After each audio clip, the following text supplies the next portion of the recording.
Hello and welcome. It's Rookie Pilot. My name is David, and I am based out of Quincy Municipal Airport, just outside Tallahassee, Florida. Today's flight takes us, it's my first solo cross country, the first leg of that cross country to Valdosta, and it's roughly about a 45-minute flight.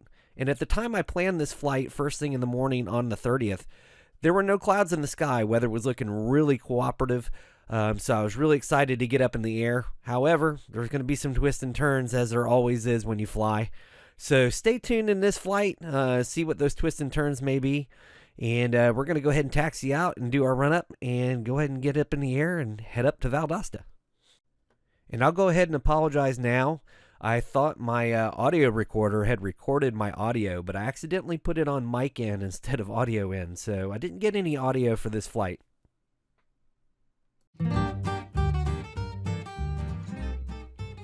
And this is where I made my first mistake of the day. A good instructor once told me, never ever ever leave an inch of runway unused as far as getting ready for your takeoff. You want to back up as far as possible.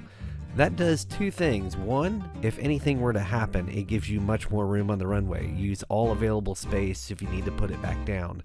But the second thing is, it's a hot, humid day in Florida. Density altitude is not that great, so sometimes you need a longer roll. We want to make sure that we give us all the available room we can for a good takeoff and getting our airspeed up and running. So here I make a decision. It's like, man, I left some room behind me, so let me go ahead and just do a quick U-turn and use all that available space.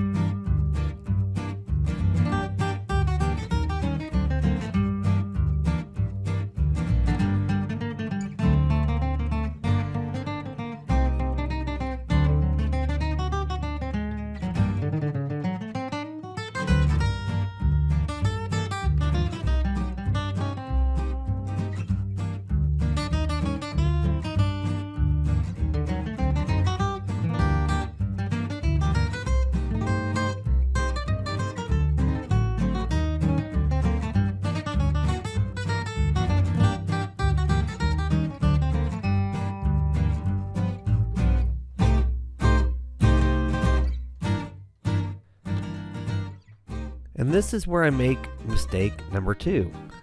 Never ever ever take your hand off the throttle in a general aviation aircraft that's like this one, this PA-28. You want to make sure you have your hand on that throttle for 2 reasons. One, it makes sure it stays full forward, but if anything were to happen and you need to yank power, obviously you need to have your hand available. So fly with your left hand, throttle with the right. I caught it in this video, so I'll make sure the next time I go around that I don't make that mistake.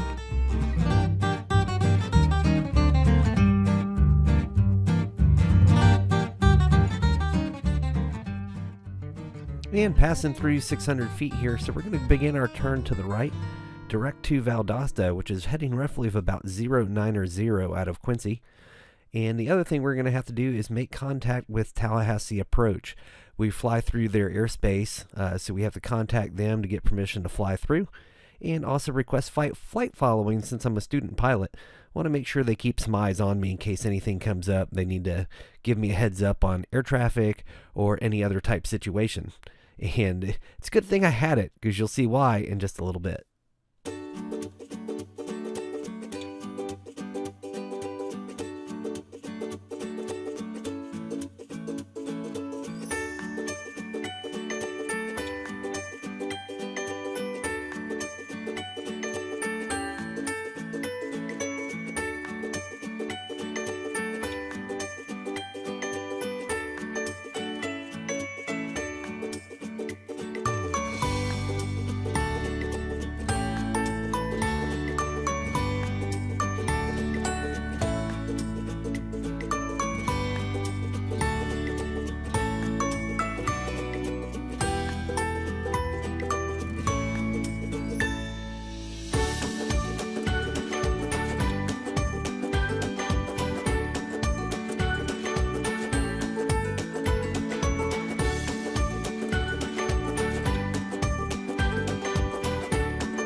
So you ready for the twists and the turns? ATC is contacting me now, and I had informed me about 10, maybe 15 minutes earlier that there was a layer of clouds over Valdosta Airport, roughly about 2,000 feet. I was hoping they'd burn off or move off, so I continued my flight, but I could see the clouds straight ahead. However, ATC is informing me now that that layer, rather than moving out, has now descended from 2,000 feet down to 1,500 feet. And that's just a no-go. As a student pilot, I do have a restriction for this cross-country leg that ceilings can be no lower than 5,000 feet. So unfortunately, you have to make the decision here to basically do a 180 and head back to Quincy. Unfortunately, couldn't complete this leg of the flight, so but that's okay. Just another reason to go back and try again.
Alright, Quincy Municipal Airport is straight ahead. I'm going to join the right downwind for runway 14. I have done a quick check of the winds on the channel for AWAS. Got the winds and indicated 14 was our best option. So going to pass the threshold here. Go ahead and throw in 1 notch of flaps, reduce power so we can start our descent. Quincy's right around 223 feet above sea level, so pattern altitude right about 1,200 feet. Descending roughly about 100 feet a minute, maybe a little more. Did a quick weather check because the winds were shifting. It was variable winds. 1 minute be favorable for 14, the next favorable for 32. So wanted to make sure the winds had not shifted. Turning left, or correction, right base, runway 14 here. The winds were pushing me around a little bit, so this turn took a little longer than I would have liked. But turning final here, runway 14. Give it that second notch of flaps on right base. Turning for final.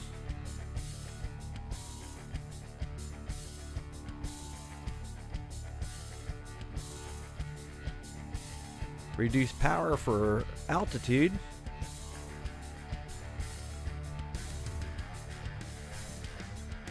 And now we're on final. We're going to reach down and grab that last notch of flaps.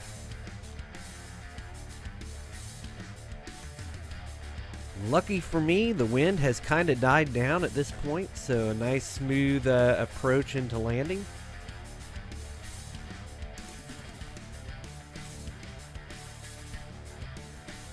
And it kicked up just a hair here. So trying to do some minor corrections, get it on center line. Reduce power, now that we have the runway made. A little bit of a right aileron to get it back on center line. And touchdown. So back to Quincy safely. We'll fly another day out to Valdosta to get our requirement for our first leg of the cross country done for solo. And just another reason to go up and try again. Hope y'all enjoyed my video. And we'll make some more for you, so stay tuned. Have a good day.